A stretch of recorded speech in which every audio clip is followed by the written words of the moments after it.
prepping for meetings and prepping for introductions are huge. If you're introducing someone, I think research is something that none of us coach enough people to do, but it's so wildly important.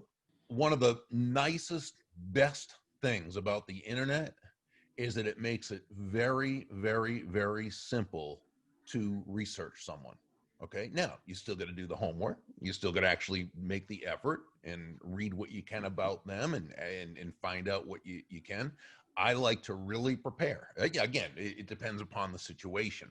But when it's appropriate for that to be the case, I want to know more about that person than that person knows about themselves. I want to know their likes, their dislikes, their as much as I can, their family, occupation, recreation, their main message, what they stand for, their charities. What is it going? What's going on in their business, in their world? No, again, not in a nosy way, but in a way that helps me to be able to bring as much value to them, whether it's direct business or any other kind of thing. But so again, appropriate is always the key word here. But yeah, so I think it's easier than ever to be able to do that now. And so I look at introductions as 9 innings. There's some that you just only need to know the first inning to make an introduction. And then there's some you got to go all the way to the 8th inning and do all your research to know it. So all I need to know is someone's LinkedIn connection. So once I see who they're associated with, I can often tell where they go to church, where they send their kids to school, what non-for-profits they're in, what level they're at. Are they a mover and shaker? Are they the real deal? Or are they just connecting with a bunch of people on LinkedIn? So that would be one thing that if I'm not good at 99 things, that's one thing I'm good at that I can go in with 60 seconds of prep and know everything I need to know. But here's the thing. As you get more and more successful, more and more people want something from you and they want to involve you in things. Again, not by themselves. That's not necessarily bad. It just is. And there simply is not enough time to be able to do everything. So a lot of what I do is my business really took off about 3-4 years ago when I broke up with everyone that was taking. But for me, I've gotten rid of all the takers and it has skyrocketed my business and it's gone really well. But I think we should always help those that are in transition or people in transition that are wanting to learn and help you as well. And I think far too often our calendars just get hammered with people reaching out. You have got to be able to say no a lot more often than you say yes.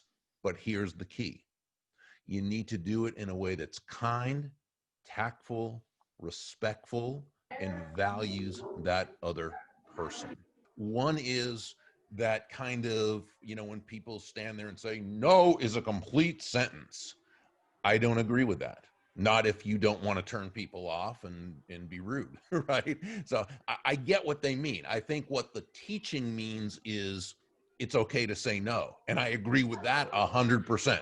Saying no rudely like that is simply incongruent with your values of treating people with kindness and respect.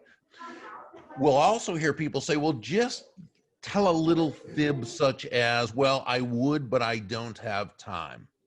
Here's the issue I see with that. We all know that it's not that we don't have time. We make the time to do that which we value. It's simply this. You're asked to serve on a committee and you say, thank you so much. While it's not something I'd like to do, please know how honored I am to be asked.